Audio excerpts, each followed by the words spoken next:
제가 만약에 여러분에게 이렇게 말씀을 드린다면 어떻게 생각하시겠습니까? 부모님을 공경하십시오. 부모님을 공경하라는 이 말씀을 듣고 사람들이 많은 생각이 들 겁니다. 어떤 분은 당연하게 우리 부모님이 내가 너무나도 사랑하고 우리 부모님은 존경받을 만한 분이시고 내가 그래서 당연하게 우리 부모님을 공경하는 것이 당연합니다. 이렇게 말하는 사람도 있을 겁니다. 그런데 어떤 사람은 이렇게 생각할 겁니다. 나는 절대로 부모님을 공경할 수가 없습니다. 내가 부모님한테 받은 상처를 생각하고 부모님이 나에게 한 그것을 생각하면 나 도저히 부모님을 공경할 수가 없습니다. 여러분은 어떤 마음이 드십니까? 여러분에게 부모님을 공경하라는 이 말씀을 듣고 어떤 반응을 보이시겠습니까? 사실은 우리가 이 말씀을 보면서 한 가지 우리가 주목해야 될 점은 하나님께서는 인간의 부모가 완벽하지 않다는 것도 다 알고 계십니다. 그리고 어떤 부모는 악하다는 사실도 굉장히 잘 알고 계십니다. 그럼에도 불구하고 하나님께서는 모든 사람에게 부모를 공경하라. 이것이 굉장히 중요하다고 말씀하시면서 십계명에 넣으셨던 것이었습니다. 십계명에 넣으셨으면서도 이 부모를 공경하라는 말씀이 얼마나 중요했든지 하나님은 이 계명에서 굉장히 특이한 부분을 넣으셨습니다. 이 명령을 지키면 복을 주겠다. 이 말씀이 다른 계명에서는 보기 힘든 그런 조항을 넣어서 일부러 이 말씀을 주셨던 겁니다. 자, 출애굽기 20장 12절 말씀을 같이 읽겠습니다. 시작. 내 부모를 공경하라. 그리하면 내 하나님 여호와가 내게 준 땅에서 내 생명이 길리라. 자, 이 우리가 다음에 나누는 살인하지 말라, 간음하지 말라, 도둑질하지 말라, 남의 것을 탐하지 말라 이런 말씀을 아무리 봐도 너가 이것을 지키면 너가 오래 그 땅에서 오래 살리라 이런 약속이 없습니다. 그런데 하나님께서는 일부러 이 부모를 공경하면 하나님께서 너를 젖과 꿀이 흐르는 그 땅으로 인도하실 것이고 그 땅에서 오래 살게 하실 것이다. 이런 약속을 하십니다. 그래서 이 계명이 너무나도 중요하다는 말씀을 하는 겁니다. 그렇다면 왜 이것이 도대체 젖과 꿀이 흐르는 땅에서 너가 그 땅에서 오래 살리라 이게 도대체 무슨 말일까요? 한번 이 말씀의 의미를 보도록 하겠습니다. 이 약속은 두 가지 의미를 가지는데 첫 번째 약속이 무엇이냐면 약속의 땅에서 이스라엘 민족이 오래 거주하게 될 수 있다 이런 의미입니다. 하나님께서 이끄시는 약속의 땅에서 이스라엘 백성이 오랫동안 거주하게 될 것이다. 단순히 부모님을 잘 섬기면 너가 장수한다, 무병장수한다 이런 뜻을 넘어서서 그 나라에서 그 땅에서 너희 이스라엘 민족이 오랫동안 거주할 수 있을 것이다. 이 말씀을 하셨던 겁니다. 이 말씀의 의미는 사실은 굉장히 우리에게보다는 이스라엘 민족들에게 굉장히 중요했습니다. 왜냐하면 이 십계명의 말씀을 듣는 이스라엘 민족들이 어떤 상황에 있습니까? 지금까지 이스라엘 민족은 애굽에서 노예로 살다가 이제 방금 나왔습니다. 그렇게 오랫동안 노예로 살다가 나왔는데 그래서 하나님께서는 젖과 꿀이 흐르는 그런 땅으로 인도하실 텐데 이제 자유의 몸이 되어서 인도하실 텐데 너가 이제부터 그 땅에서 문제없이 평화롭게 오랫동안 거주할 수 있는 방법을 내가 너희에게 알려주겠다. 너 그 방법은 너의 군사력을 키워라, 너의 정치력을 키워라, 너의 외교 능력을 키워라 이 말씀을 하셨던 것이 아니라 너가 그 땅에서 오랫동안 잘 살 수 있는 방법이 뭐냐면 너희 부모를 공경하라 이 말씀을 하셨던 겁니다. 그렇게 하면 평화롭게 살 수 있을 것이다. 이 약속을 하셨습니다. 자, 그리고 이 하나님께서 주신 이 두 번째 의미, 하나님께서 내게 준 땅에서 내 생명이 길리라라는 이 말씀의 두 번째 의미가 무엇이냐면 하나님께서 주신 복을 넘치도록 가득 체험하게 될 것이다. 이런 의미를 가지고 있습니다. 하나님께서 주신 그 복을 넘치도록 체험하는 방법이 무엇이냐? 너희 부모를 공경하라 이 말씀인 겁니다. 그래서 바울이 이 말씀을 인용하면서 신약에서 이렇게 말씀합니다. 에베소서 6장 2절에서 3절 말씀을 같이 읽겠습니다. 시작. 내 아버지가 어머니를 공경하라. 이것은 약속에 있는 첫 계명이니 이로써 내가 잘되고 땅에서 장수하리라. 내가 이 아버지와 어머니를 공경하면 이것이 약속이 있다. 아까 제가 말씀드렸던 이 너가 하나님께서 인도하신 땅에서 오랫동안 거주하리라. 이 약속 있는 첫 계명이니 이로써 어떤 의미입니까? 내가 잘되고 땅에서 장수하리라. 잘되고 장수한다는 의미를 갖고 있다는 이 말씀을 하고 있습니다. 그래서 이런 모든 복을 풍성하게 누릴 수 있는 비결이 어디 있느냐? 부모를 공경하라. 너가 그 땅에서 오랫동안 그 나라가 그 민족이 오랫동안 평화롭게 살 수 있는 방법이 무엇이냐? 부모를 공경하라. 이렇게 말씀을 하고 있습니다. 자, 우리가 한번 우리의 삶을 돌아보시면 좋겠습니다. 부모님께서 살아계신 분들은 한번 이 질문은 특히 한번 해보셨으면 좋겠습니다. 우리는 하나님께서 주시는 복을 풍성하게 누리고 살고 있습니까? 우리는 많이 이렇게 생각합니다. 내가 왜 이렇게 하나님께서 주시는 복을 체험하지 못할까? 혹시 내가 기도가 부족하나? 내가 뭐 기부를 좀 덜하나? 내가 무엇이 부족할까? 우리는 많이 이렇게 생각을 하지만 우리가 많이 간과하는 것이 나는 부모님을 공경하고 있나? 이 질문은 많이 하지 않습니다. 우리가 하나님께서 우리에게 오늘 이 말씀을 통해서 너무나도 그냥 단순히 너 효도해라 이런 말씀을 하시는 것이 아니라 이 10계명의 5계명 부모를 공경하라는 말씀을 통해서 우리에게 주시는 것은 너 이 부모를 공경하는 것을 통해서 너가 정말 많은 복을 풍성하게 평화롭게 누리면서 살 수 있다. 이 말씀을 주시는 것이었습니다. 그래서 이 부모를 공경하는 것은 우리가 복을 누리는 방법이고 우리가 영원히 이 나라가 굉장히 평화롭게 오랫동안 지속되는 방법입니다. 그래서 우리가 이 부모를 공경하는 이 말씀을 반드시 지켜야 됩니다. 그런데 그럼에도 불구하고 많은 분이 가슴속에 마치 무엇인가 걸린 것처럼 이렇게 말씀하실 겁니다. 내가 부모를 공경할 수는 없습니다. 그럼에도 불구하고 나 부모를 공경할 수는 없습니다.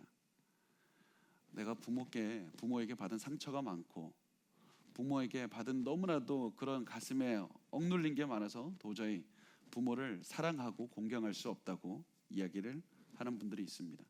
그래서 5계명을 지킬 수 없다고 말합니다. 그런데 우리가 이 10계명의 5계명을 지키기 위해서 한 가지 좀 오해를 풀고 지나갔으면 좋겠습니다. 잘 보면 하나님께서 부모를 공경하라고 말씀을 하셨습니다.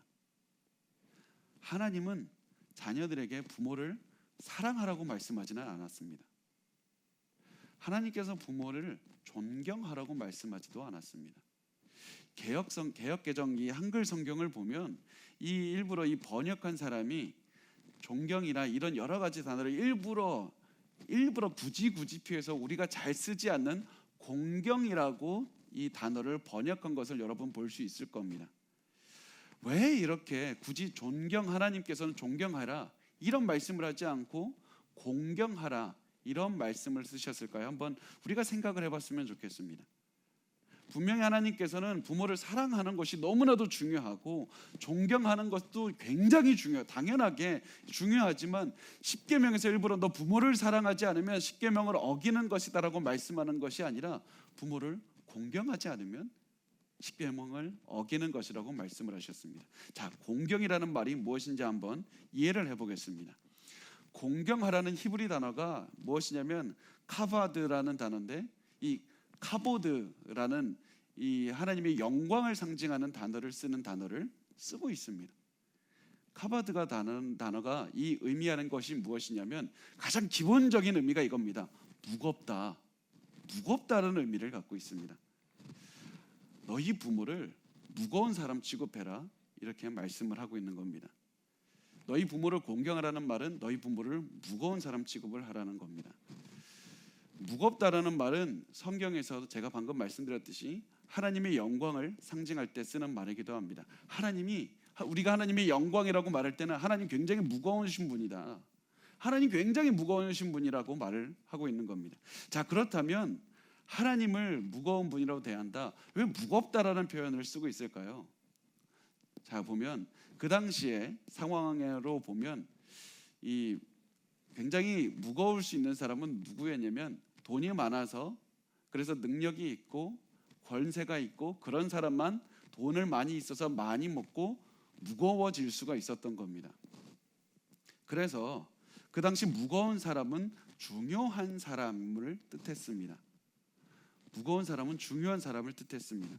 그래서 우리가 하나님의 영광을 말할 때 하나님이 무거운 분이라고 표현하는 것은 세상 그 어떠한 분보다 하나님이 중요한 분입니다. 그 어떠한 분보다도 하나님이 가장 무거운 분입니다. 가장 중요한 분입니다. 이렇게 말씀을 하는 겁니다. 제게 있어서 여러분들은 굉장히 무거운 분들입니다.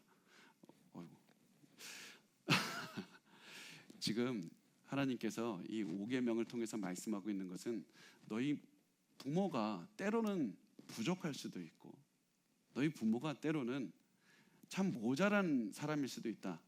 그럼에도 불구하고 너희 부모를 중요한 사람으로 여겨라. 이 말씀을 하는 겁니다. 너희 부모를 공경하라는 것은 하나님께서 최소한 너희의 마음은 다 알겠다. 너희가 사랑하지 못하는 것도 다 알겠다. 다 이해한다. 그렇지만 그럼에도 불구하고 너희가 너희의 부모를 굉장히 중요한, 너희 인생에서 중요한 사람으로 여기고 그렇게 실천을 하면서 살아가라. 그것이 바로 십계명에서 너희 부모를 공경하라는 말씀을 통해서 우리에게 하시는 명령인 겁니다. 왜 그렇게 하라고 말씀하십니까? 부모가 잘나서 그렇습니까? 부모가 착해서 그렇습니까? 사랑이 많아서 훌륭해서 믿음이 많아서 그것이 아니라 그들이 너희의 부모이기 때문이다. 그들이 너희에게 부모가 되기 때문에 너희는 그들을 굉장히 중요한, 너희 인생의 중요한 사람으로 대우를 해야 된다. 너희의 부모라는 사실 하나만으로 너희는 반드시 중요하게 여겨야 된다. 다시 말씀드린 이 말씀을 반대로 하면 너희가 만약에 부모를 가볍게 여긴다면 너희는 이 명령을 어기는 거다. 부모를 절대로 가볍게, 너희 부모가 너희 인생에서 가벼운 존재로 절대로 여기지 마. 그래서 하나님께서는 이 너희의 부모를 중요하게 여기라고 계속해서 말씀을 하셨습니다. 이렇게만 하면 너희가 복을 받을 것이고 이렇게만 하면 너희가 내가 주는 그 복을 풍성하게 받고 살 수 있을 것이다. 왜 그렇게 하나님께서 말씀하셨을까요? 왜 그렇게 하나님께서는 부모를 공경하라고 중요한 사람으로 여기라고 말씀을 하셨을까요? 이 부모를 중요하게 여기라는 명령은 제가 두 가지로 정리를 한번 해보겠습니다. 첫 번째, 그것은 무엇이냐면 나이가 든 부모를 봉양하라는 말씀입니다. 자, 이 출애굽기가 쓰여질 때 그 상황이 어떤 상황이냐면 이 시대는 농경 사회입니다. 그 완력과 근력이 굉장히 중요한 시대입니다. 젊은 사람일수록 더 많은 근력이 있어서 젊은 사람일수록 더 많은 농사를 짓고 살아갈 수가 있는 사회인 겁니다. 하나님께서 말씀하시는 것은 너희의 부모가 젊었을 때 근력을 사용해서 너희를 먹고 키우지 않았느냐. 그런데 이들이 이제는 나이가 들어서 너에게 자신들이 갖고 있던 유산들을 다 나눠주고 이제 너희를 의지하면서 살아갈 수밖에 없는데 너희가 만약에 그 부모들을 봉양하지 않으면 그들은 이제 무엇을 먹고 살아가느냐. 그러니까 너희는 그들이 먹고 살 길이 없으니까 그들을 돌봐줘야 된다. 마치 하나님께서 너희가 의지할 데 없어서 하나님을 의지하고 하나님께서 너희를 돌봐주는 것처럼 너희도 너희의 부모님들을 힘이 없을 때 많이 봉양하고 돌봐줘야 된다. 이것이 첫 번째 의미입니다. 두 번째 의미가 무엇이냐면 부모가 굉장히 너희의 인생에서 중요하게 대우해야 되는 그런 의미가 무엇이냐면 이유가 무엇이냐면 부모님은 가정에서 하나님을 드러내는 역할을 하기 때문입니다. 부모님은 하나님을 상징하는, 부모님이 하나님이란 뜻이 아니라 가정에서 하나님을 상징하는 권위의 상징을 드러내는 역할을 하고 있습니다.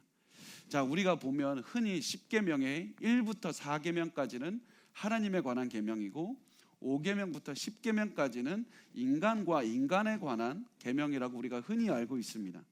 그래서 5계명은 특히 인간과 인간의 관계에서 가장 중요한 겁니다. 이렇게 얘기를 하면서 하나님께서 5계명을 특히 중요하게 여기신다고 많이 설교를 합니다.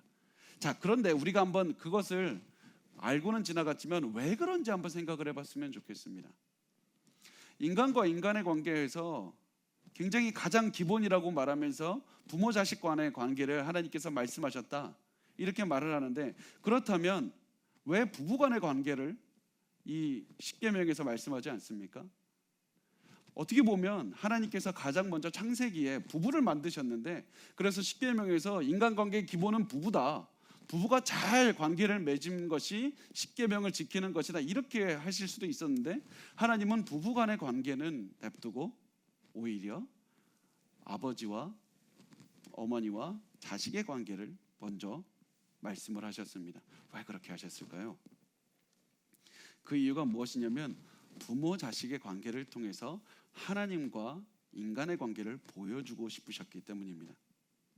하나님과 인간의 관계를 보여주는 것을 바로 가장 인간 사회의 기본으로 삼게 하기 위해서 부모와 자식의 관계를 보여주신 겁니다. 그래서 이게 가장 인간관계의 기본이다. 너희 사회에서, 인간 사회에서 가장 중요하게 여겨야 될 것이 무엇이냐면 부모 자식 관계가 너무나도 중요하다. 이것을 통해서 하나님과 이 인간들이 하나님을 섬기는 방법을 배워야 된다. 그래서 하나님께서는 제5계명에 자식들이 부모를 섬기도록 말씀을 하셨습니다. 자, 왜 그렇습니까? 잘 생각을 해보겠습니다. 자식이 제일 처음에 태어나면서부터 체험하는 그런 권위자가 누굽니까? 어린아이가 하나님의 존재에 대해서 지적으로 알기 전에 가장 먼저 배우게 되는 권위자가 부모님입니다. 그래서 권위를 통해서, 부모님의 권위를 통해서 자녀의 삶에서 계속해서 삶의 질서가 생기게 됩니다. 그리고 사회의 질서를 배우게 되는 것이 부모님의 권위가 됩니다.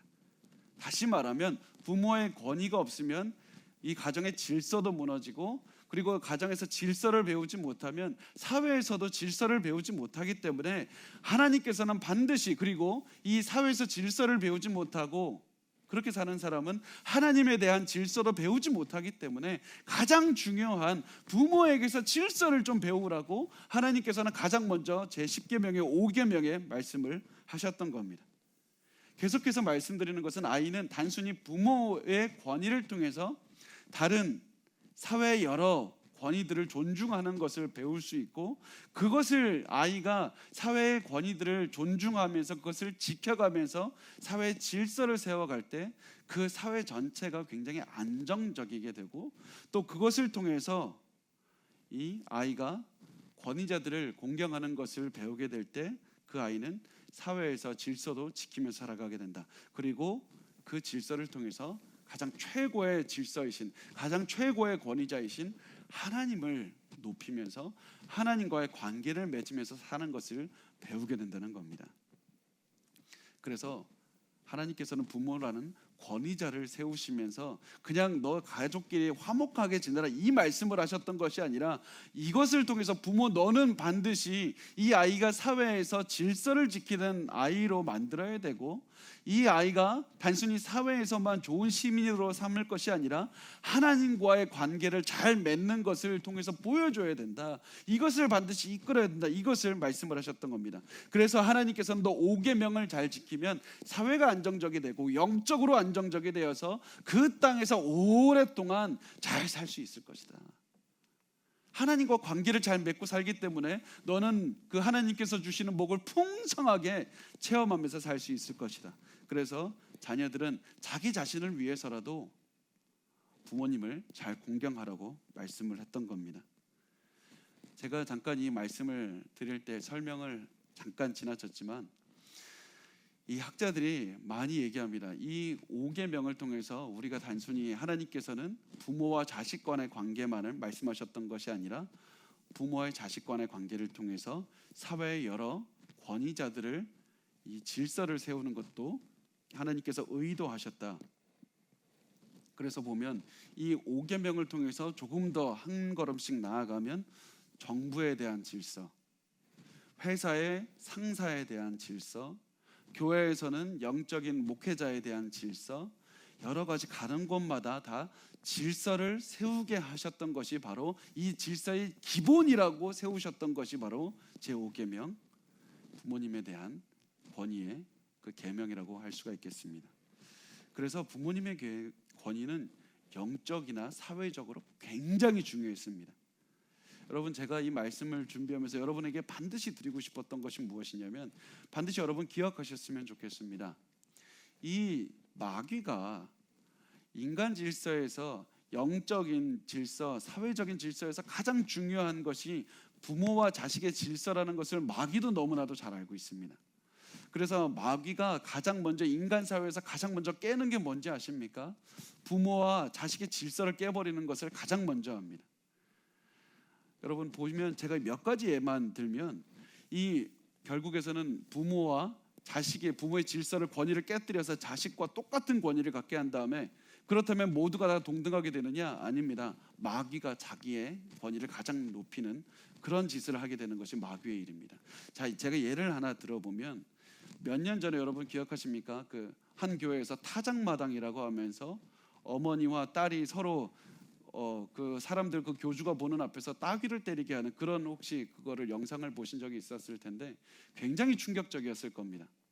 저도 굉장히 충격적이었는데 잘 보시면 엄마와 딸이 서로 따귀를 때리는 것은 그건 무엇을 뜻합니까? 엄마의 권위를 딸의 권위와 자식의 권위와 똑같게 만들어 버린 겁니다. 엄마의 권위를 딱 끌어내려 버립니다. 그러면 그 모두가 다 동등한 권위를 갖고 있나? 그렇지 않습니다. 누구의 권위만 남습니까? 교주의 권위만 남는 겁니다.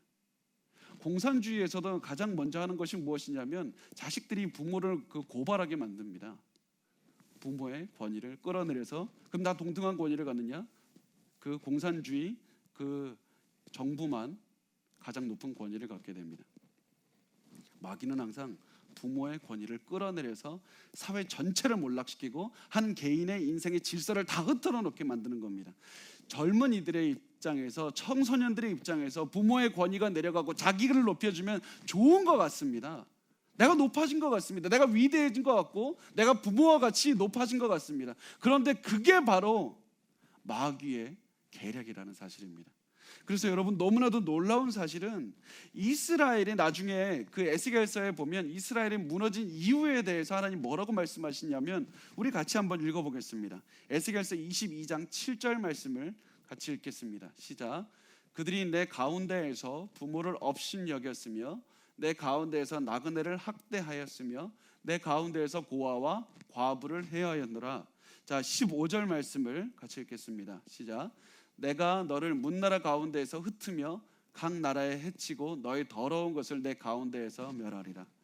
이 나라가 멸절하게 된 이유가 무엇이냐면 부모를 멸시하는 겁니다. 부모를 업신여기고 부모에 대한 질서를 다 깨뜨려 버리니까 하나님께서 이것을 보시고 이 나라를 흩으셨다.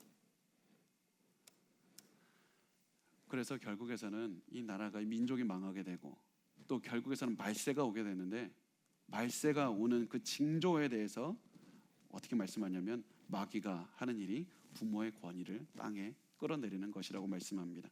디모데후서 3장 1절에서 2절 말씀 우리 같이 읽겠습니다. 시작. 너는 이것을 알라. 말세에 고통하는 때가 이르러 사람들이 자기를 사랑하며 돈을 사랑하며 자랑하며 교만하며 비방하며 부모를 거역하며 감사하지 아니하며 거룩하지 아니하며. 부모를 거역하는 것, 부모를 공경하지 않는 것이 바로 말세의 징조다. 마귀가 하는 것은 결국 질서를 다 깨버려서 하나님에 대한 그 권위까지도 다 도전하게 만드는 것이 바로 마귀가 하는 일입니다. 그런데 하나님께서 하시는 일이 뭡니까? 하나님께서는 자녀에게 부모라는 권위자를 주셔서 삶의 질서를 삼게 해주신 겁니다. 부모를 중요하게 여겨라. 부모에게 중요하게 여겨서 너희 인생이 중요한 분으로 여겨서 그 부모가 부족한 사람일 수도 있고 때로는 악한 사람일 수도 있다. 그거 하나님이 모르는 것이 아니라 그럼에도 불구하고 너는 그 부모를 너희 인생에서 중요한 분으로 여기고 살아가라. 그렇게 할 때 너는 참 많은 복을 누리면서 살 수 있을 것이다. 그런데 여러분 우리가 이 말씀을 단순히 자녀에게 부과하는 하나님의 의무라고만 생각하지 마십시오. 이 제5계명은 동시에 어떤 말씀이냐면 부모에게 자녀를 잘 이끌라라는 그런 의무이기도 합니다. 제5계명은 부모가 올바른 권위자가 되어서 너 하나님 앞에서 자녀를 올바르게 가르치고 너를 통해서 하나님이 얼마나 어떤 권위자인지 그것을 보여주어라. 너라는 모델을 통해서 자녀에게 하나님이 얼마나 사랑스러우시고 하나님께서 얼마나 자비로우시고 하나님께서 너희에게 얼마나 큰 권위가 되셔서 너희가 힘들 때도 절대로 움직이지 않는 바위와 같이 산과 같이 버텨주시는 그런 분이라는 사실을 너를 통해서 알려주라고 말씀을 하고 있는 겁니다. 그래서 정말 많은 분들과 대화를 해보면 좋은 신앙의 어머니 아버지를 둔 자녀들이 나중에 시간을 돌이켜 보면서 많이 고백하는 간증을 들었습니다. 목회자의 자녀들, 선교사님의 자녀들, 아니면 평신도의 자녀들을 많이 얘기를 들어보면 좋은 신앙을 가진 부모님을 둔 자녀들이 다 한결같이 이렇게 얘기를 합니다. 내가 부모님을 통해서 내가 이것을 하나님께 예배하는 것을 배웠고, 내가 힘들 때 보니까 우리 부모님 힘들 때 이렇게 하셨다, 우리 부모님 힘들 때 기도하셨고, 우리 부모님이 힘들 때 하나님께 찬양을 돌리셨다, 그러면서 예배로 절대 움직이지 않으셨다, 그렇게 자랑하는 모습들을 많이 봅니다. 여러분, 하나님께서는 우리 믿음의 부모님들에게, 자녀들에게 보여줄 수 있는 그 권위의 본, 믿음의 본을 보여주시기를 원합니다. 그리고 그것이 바로 10계명, 5계명을 통해서 하나님께서 말씀하고 계신 겁니다. 제가 한 그 심리학자의 말을 들은 적이 있는데, 그 사람이 자신이 한 30년 정도 이렇게 일을 하면서 깨닫게 된 것이 있다고 이렇게 얘기를 했습니다. 요즘 부모님들과 대화를 해보면 무엇을 느끼게 되냐면, 부모님들의 문제점을 느끼게 되는데, 자녀들의 권위자가 되려고 하지 말고, 특히 젊은 부모님일수록 자녀의 권위자가 되려고 하지 않고 자녀들의 친구만 되고 싶어 합니다. 자녀들의 친구가 되고 싶어하고, 자녀에게 사랑만 받고 싶어하고, 자녀와 진정으로 친구가 되어서 그냥 친구처럼 지내기를 원하는 것이 요즘 부모님의 문제라고 이렇게 얘기를 하는 것을 들었습니다. 분명히 부모님이 자녀와 친밀하게 친숙하게 지내는 것은 너무나도 중요합니다. 그것을 반대하는 것이 아닙니다. 그런데 하나님께서 말씀을 잘 들어보면 너 자녀와 친구가 되라, 부모님에게 명령하신 적이 없습니다. 부모님에게 자녀의 친구가 되라고 말씀하셨던 것이 아니라 부모에게 하나님을 대표하는 권위자가 되라고 말씀을 하셨습니다. 권위적이 되라는 말씀도 아니고 친숙하지 말라는 말씀도 아니라 자녀에게 하나님을 보여주는 권위자로서의 삶을 살아가라. 부모를 공경할 수 있는, 존경을 받을 수 있는 그런 인생을 살아가라고 하나님께서는 말씀을 하셨던 겁니다. 그래서 하나님께서는 부모 자식 관계를 사회의 가장 기본으로 여기셨기 때문에 이 5계명을 어기면 굉장히 크게 처벌을 하셨습니다. 자, 우리가 성경이 부모를 공경하지 않는 이 자녀를 어떻게 대해야 되는지, 어떻게 처벌을 하는지, 그 처벌 문구를 보는 것을 우리가 한번 보기를 원합니다. 우리가 신명기서 21장 18절 말씀을 우리 같이 한번 읽어보겠습니다. 신명기 21장 18절 말씀을 같이 읽겠습니다. 시작.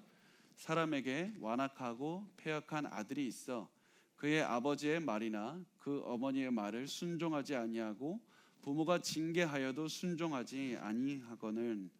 자, 여기서 보면 여기서 그 한 아들을 나옵니다.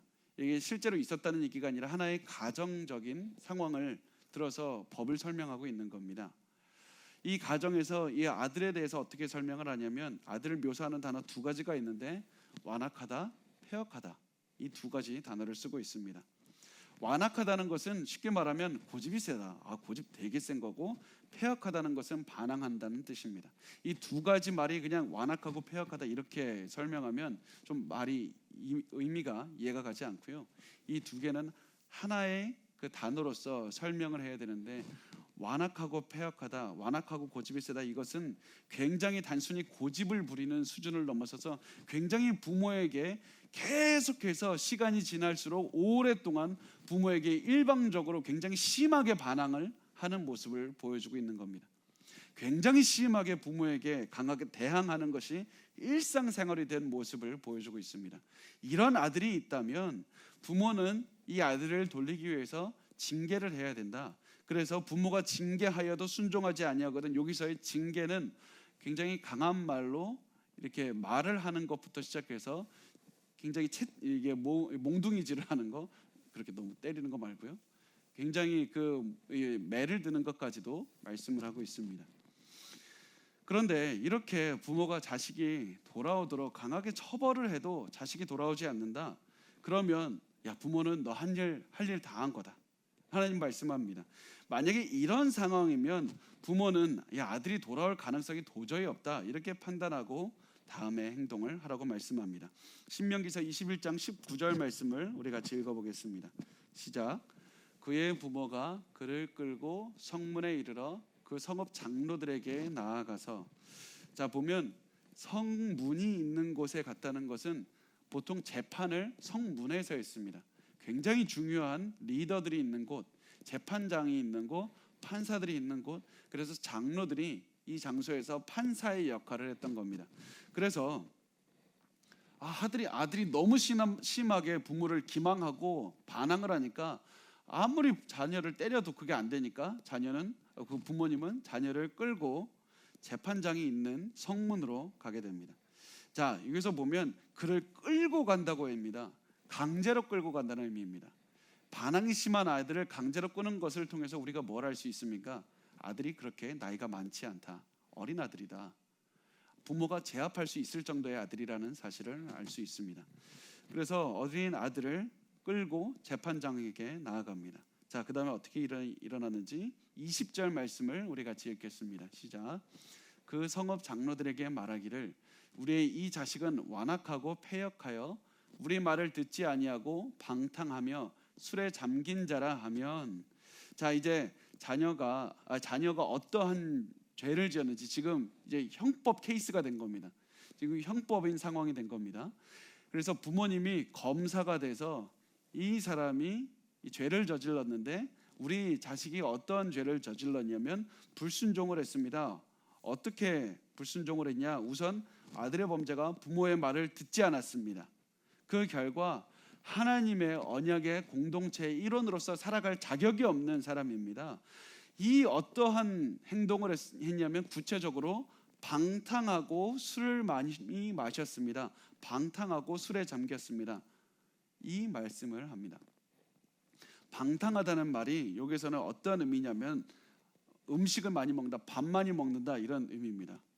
밥을 많이 먹는다. 그리고 술에 잠겼다는 것은 술을 많이 마십니다. 단순히 밥 많이 먹는 걸로 처벌받으면 저는 굉장히 크게 처벌을 받을 건데, 방탕하고 술에 잠긴 자라는 것을 통해서 말을 하고 있는 것이 무슨 의미냐면 이 아들은 제멋대로 사는 놈입니다. 제멋대로 사는 아들입니다. 제멋대로 자기 마음대로 자기가 원하는 대로 살아가는 그런 사람입니다. 너무나도 게을르게 살아가고 삶을 건설적으로 살아갈 의지 자체가 없는 사람입니다. 그렇게 해서 그 판사에게 얘기를 하게 됩니다. 자, 그러면 어떤 결과가 나냐면 21장 21절 말씀을 같이 읽겠습니다. 시작. 그 성읍의 모든 사람들이 그를 돌로 쳐 죽일지니 이같이 내가 너희 중에서 악을 제하라. 그리하면 온 이스라엘이 듣고 두려워하리라. 자, 이 성읍의 장로들이 아이의 죄가 들어보니까 맞는 것 같습니다. 그러면 아이를 돌로 쳐 죽여라. 그런데 그 부모가 쳐 죽이는 것이 아니라 그 마을 사람들이 다 듣고 그 지역의 남자들이 와서 주먹만한 돌을 들고 와서 아이를 쳐 죽이는 것을 말하고 있습니다. 그렇게 해서 다음부터는 이 일이 반복되지 않게 해서 온 마을에, 온 이스라엘에 이런 일이 있었다, 이것을 다 소문이 퍼지게 해서 다음부터는 이런 일이 반복되지 않도록 해라. 하나님께서는 부모에게 자녀가 그 반항하는 것을 이렇게 강하게 처벌하게 하셔서 이 부모와 자녀의 그 질서를 세우셨을 뿐 아니라, 그리고 이 부모의 자녀의 그 관계를 통해서 사회 전체의 질서를 세우셨고, 그리고 결국에서는 영적인 질서, 하나님과 자녀의 그 질서까지도 세우셨던 것이었습니다. 그래서 하나님께서는 일부러 부모와의 관계를, 부모에게 불순종하는 자녀를 굉장히 심하게 처벌하도록, 이렇게 사형까지 처하도록 말씀을 하셨던 겁니다. 여러분, 이 말씀을 보고 우리 이렇게 생각하지 않습니까? 좀 심하지 않습니까? 부모님 말 안 듣는 거는 알겠는데 그렇다고 돌로 쳐 죽이는 건 좀 심하지 않습니까? 하나님 어떻게 그렇게 좀 너무 잔인하게 자식을 이렇게 마을 사람들이 부모님 말을 거역했다고 돌로 쳐 죽이게 만드실 수가 있습니까? 그런데 정말 재밌는 거, 정말 흥미로운 것이 무엇이냐면 유대인의 역사, 그 재판을 하는 그런 기록들, 범죄 그 기록들을 보면 부모님께 순종 안 해서 사형당한 아들의 사형당한 자식의 기록이 없습니다. 부모님께 불순종해서 사형당했다는 그런 기록 자체가 남아있지가 않습니다. 하나님은 분명히 부모를 거역하면 사형시키라고 했는데 왜 사형당한 자식이 한 명도 없습니까?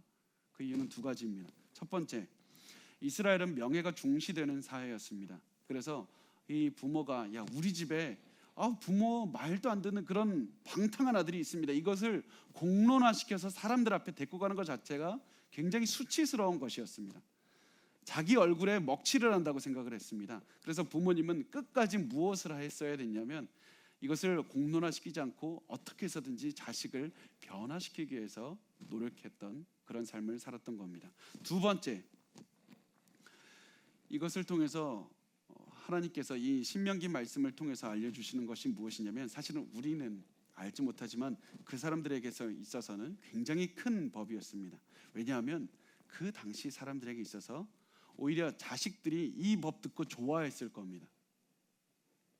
부모님 말 안 들으면 사형당하라, 이 법을 자식들이 듣고 좋아했을 겁니다. 왜냐하면 그 당시 고대 사회에서는 부모가 자식을 마음대로 할 수가 있었기 때문입니다.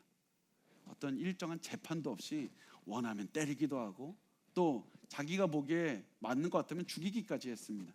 그런 일이 언제 일어났습니까? 우리가 성경을 보면 자주 일어나는 일이 뭡니까? 하나님께서 이스라엘 백성들이 잘못하고 있다, 또 몰렉신에게 왜 자식을 갖다 바치냐?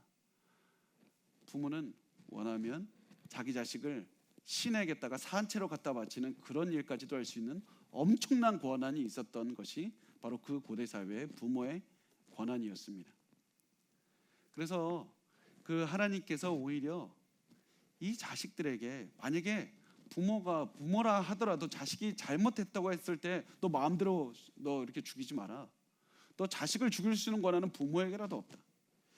너는 언제 만약에 자식을 그렇게 바꾸려고 해봤는데 자식이 안 바뀐다, 그러면 너가 네 손으로 해결하지 말고 그렇게 너가 자식을 바꾸려고 해봤을 때 안 되면 화가 날 거다. 너 그러면 자식 끌고 너 장로들한테 가라. 그래서 사람들에게 너의 억울한 사정을 좀 얘기를 해라. 그래서 장로들과 얘기를 하고, 그렇다고 해서 또 장로들과 비밀리에 또 사형을 시킬 수 있는 것도 아니고 마을 사람 전체를 다 불러라. 그래서 그 사람 전체가 다 이 자식에 관한 문제를 공론화시켜서 마을 사람 전체가 다 그 얘기를 듣고 부모님도 설득하고 자식들도 교육하고 자식에 대한 그 모든 상황을 어떻게 해서든지 잘 이끌어가면서 결국에서는 부모에 대한 질서를 세우고 자식을 잘 이끌 수 있도록 이끌었던 것이 바로 이 법을 통해서 하나님께서 알려주셨던 겁니다. 그래서 하나님께서는 그냥 부모라고 해서 마음대로 권위를 휘두르고 마음대로 하나님께서 너에게 주신 권한을 마음대로 휘둘러라, 이 말씀을 하셨던 것이 아니라 너는 하나님을 두려워해서 어떠한 그 하나님의 그 자비와 사랑의 모습을 베풀고 혹시라도 그것을 부모가 남용할까 봐 법적인 절차, 요즘 우리나라 말로 하면 형법에 있는 그 법적인 정당한 절차를 다 지키게 하셔서 부모가 자식을 마음대로 할 수 없도록 그 하나님께서 그 작업을 다 해놓으신 것이었습니다. 그래서 하나님께서는 이 가정의 질서를 세우셨고 부모와 자식의 질서를 다 세우셨던 것이었습니다. 자, 근데 우리가 여기서 한 가지 궁금한 마음이 들 수가 있습니다. 만약에 자식이 이제 부모의 말을 잘 들으면서 질서를 지키는데 만약에 부모님이 하나님의 뜻과 어긋나는 명령을 하시면 어떻게 해야 됩니까? 하나님의 뜻과 어긋나는 명령을 만약에 부모님이 시킨다면 내가 어떻게 행동을 해야 됩니까? 무엇을 해야 됩니까? 이것을 우리가 한번 성경에서 찾아보도록 하겠습니다.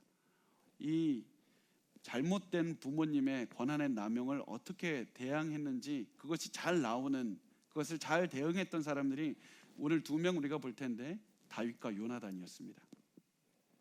다윗과 요나단은 잘못된 권위에 굉장히 잘 하나님의 뜻에 따라 대처한 사람들이었습니다. 잘 보면 그들이 대응했던 사람이 누굽니까? 사울 왕이었습니다. 사울 왕은 다윗에게는 왕이었기 때문에 권위자로서의 그런 위치에 있었고 요나단에게는 사울 왕의 아버지였기 때문에 굉장히 자기에게 실질적으로 가정의 아버지의 권위를 가지고 있었습니다. 그런데 사울 왕이 좋은 왕이자 좋은 아버지였습니까? 절대로 안 그랬습니다. 사울은 굉장히 나쁜 왕이었고 굉장히 나쁜 아버지였습니다. 그렇게 하면 안 되는, 절대로 닮아서는 안 되는 아버지였습니다. 자, 대표적인 예로 보면 사울이 다윗을 죽이려고 했습니다. 다윗을 죽이려고 했을 때 어떻게 합니까? 요나단이 그 사실을 알고 아버지가 다윗을 죽이려고 하는구나. 그런데 아버지가 다윗을 죽이려고 내버려 두면, 아버지께 순종해서 다윗을 죽이도록 내버려 두면 오히려 그것은 아버지를 공경하는 게 아니다. 아버지를 공경하는 게 아니다. 이 결론을 맺고 다윗을 도망가게 한 다음에 아버지를 거역해서, 오히려 요나단은 아버지를 거역해서 아버지를 공경한 다음에 다윗을 도망가게 하고 아버지께 이렇게 얘기를 합니다. 사무엘상 19장 5절 말씀을 우리 같이 읽겠습니다. 시작.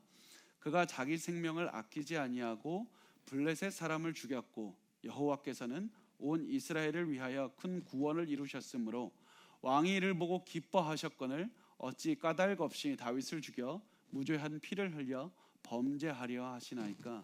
오히려 요나단이 아버지를 대항해서 말을 합니다. 아버지가 틀렸다고 말을 합니다.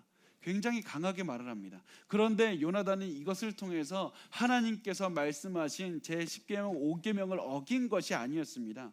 이렇게 함으로써 하나님의 뜻을 전하고 아버지 하나님의 뜻을 따르십시오, 이렇게 간곡하게 말을 하는 것을 통해서 오히려 아버지를 공경했던 것이었습니다. 자, 시간이 지났습니다. 사울은 이제 다윗을 죽이려고 막 찾아다니고 있습니다.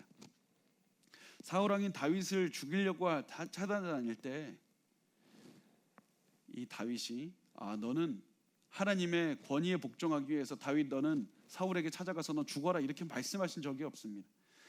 굉장히 어떤 분은 왜곡된 어떤 그런 권위에 대한 그런 생각을 갖고 계셔서 권위라면 무조건 하나님께서 이 죽으라면 죽어야죠, 맞으라면 맞아야죠, 그렇게 말씀을 하시지만 사실은 그렇지 않습니다. 하나님께서는 어떤 부모에게도 자식을 죽이거나 자식의 생명을 함부로 할 수 있는 권한을 단 한 번도 주신 적이 없습니다. 오히려 다윗이 이 하나님의 뜻을 따라서 오히려 피하고 도망가게 됩니다. 이때 사울이 다윗을 죽이려고 찾아왔는데 오히려 다윗이 이 사울을 죽일 수 있는 그런 기회가 찾아왔습니다. 이때 다윗이 사울 왕을 죽이지 않습니다.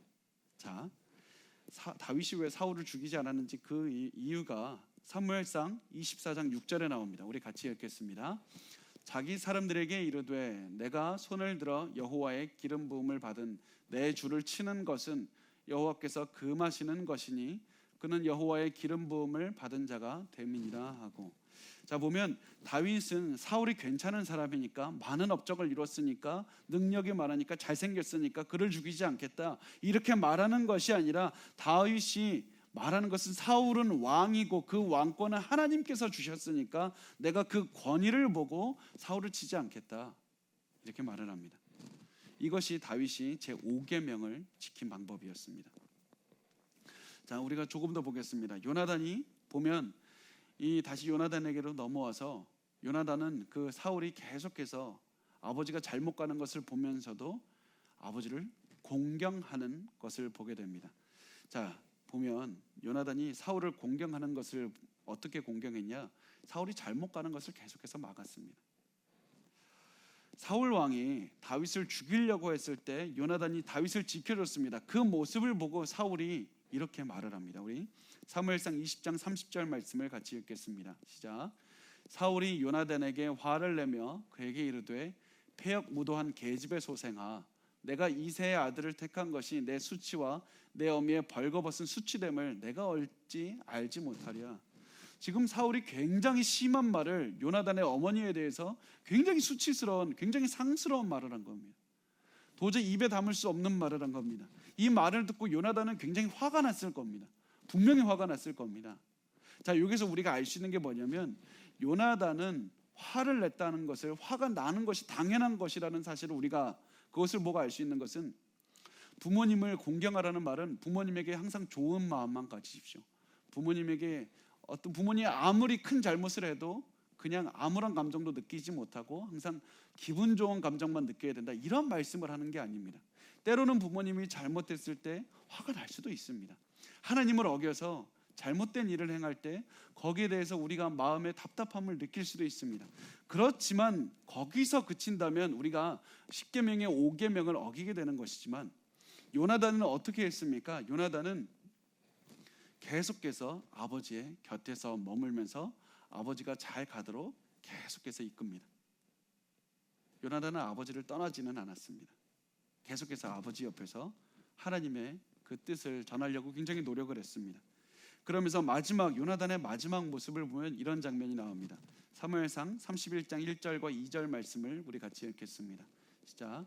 블레셋 사람들이 이스라엘을 치매 이스라엘 사람들이 블레셋 사람들 앞에서 도망하여 길보아 산에서 엎드려져 죽으니라. 블레셋 사람들이 사울과 그의 아들들을 추격하여 사울의 아들 요나단과 아비나답과 말기수아를 죽이니라. 요나단은 끝까지 아버지 옆에 서 있다가 아버지 옆에서 죽음을 맞이하게 됩니다.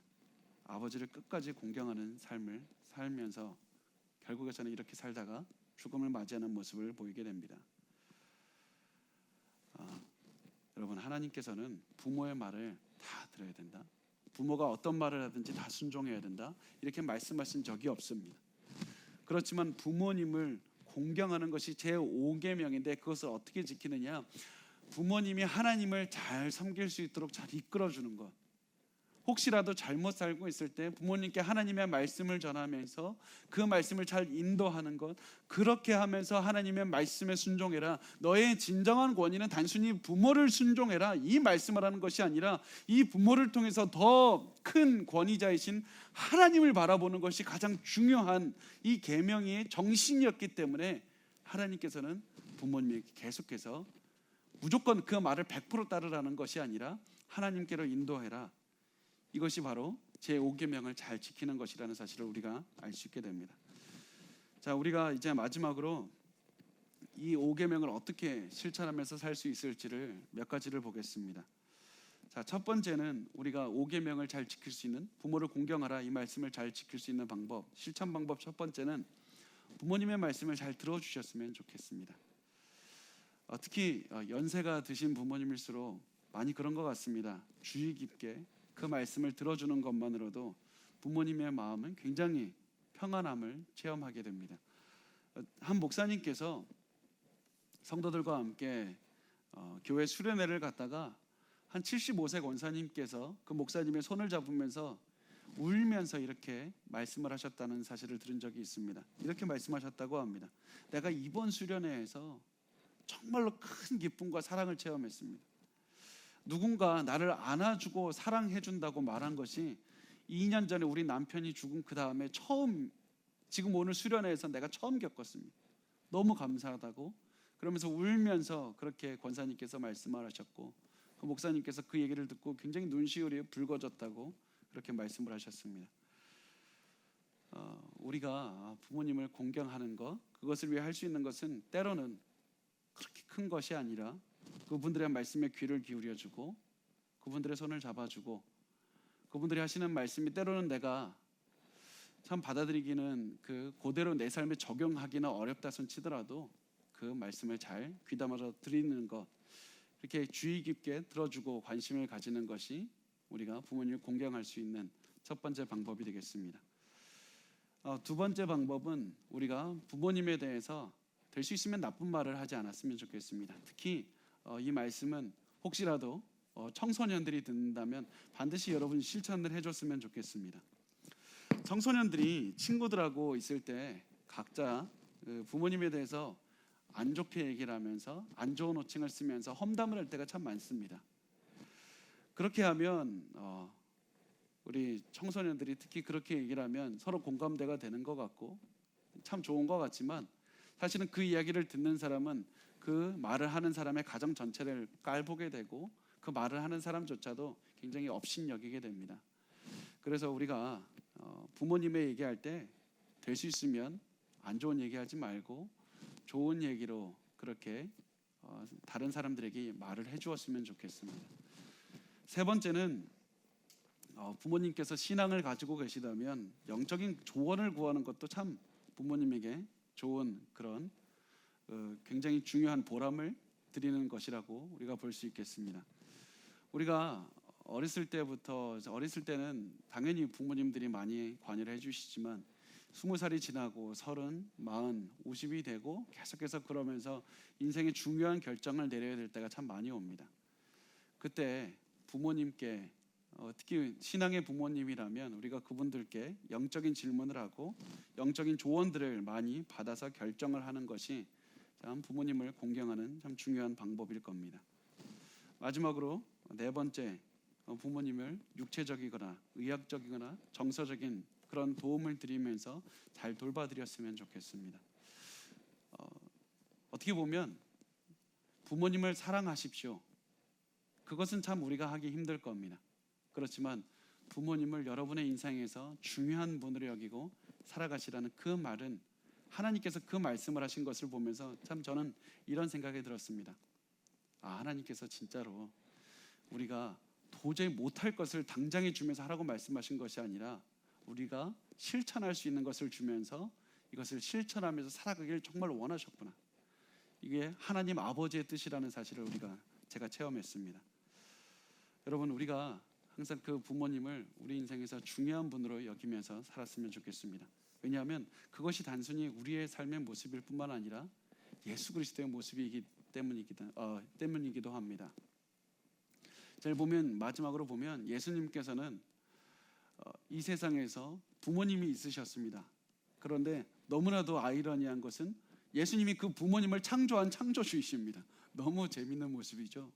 그런데 예수님께서 그 육의 부모님을 대하는 모습을 어떻게 말씀하십니까? 누가복음 2장 51절 말씀 같이 읽겠습니다. 시작. 예수께서 함께 내려가사 나사렛에 이르러 순종하여 받드시더라.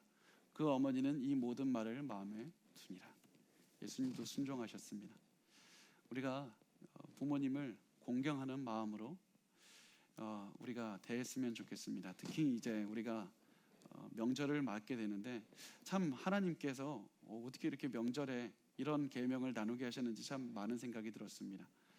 우리가 이 명절 때 때로는 우리가 마음의 짐을 가지고 부모님을 대할 수도 있고요.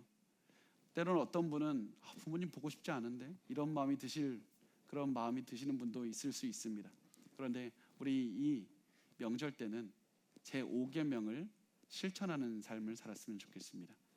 이 부모님이 때로는 나의 가슴을 아프게 하고 나에게 많은 상처를 주는 분이지만 이 부모님이 나의 인생에서 너무나도 중요한 분이다. 이 부모님이 내 인생에 너무나도 중요한 분이라는 사실을 기억하고 그리고 그 삶을 실천하는 올해 명절이 되었으면 좋겠습니다. 그렇게 할 때 하나님께서 여러분에게 많은 복을 주실 줄 믿습니다. 자, 우리가